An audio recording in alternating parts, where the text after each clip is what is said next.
had to give that, and then VAR had to help him out in the end, I believe. But look, right decision that was made in the end. Declan Rice, no yellow card, which is really important. And of course, that means that Rice is available for the semi-final. You'll find out who they're going to play soon, if you don't already know, which is important for Arsenal at the moment because he is just playing out of his skin, isn't he? He's incredible. A linchpin.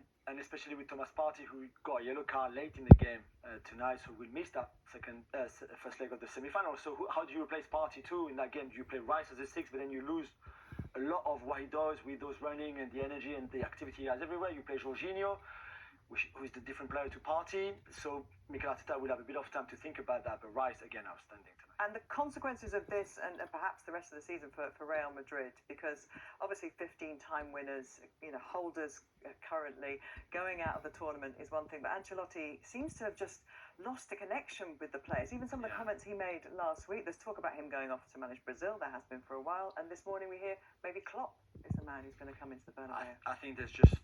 Carlo Ancelotti has another season on his contract.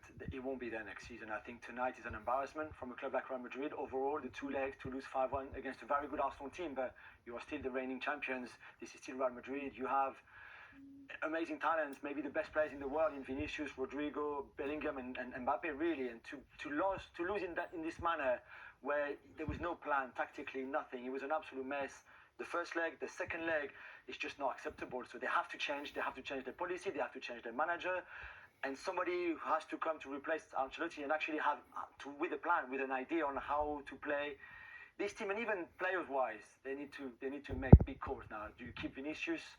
What do you do with Rodrigo? Because it just can't continue like that. That front four cannot work together. Okay, thank you for the moment. Well, Arsenal's semi-final opponents would come from the tie between Aston Villa and PSG. The French side taking a 3-1 lead to Villa Park last night. Steve Wilson was at this one.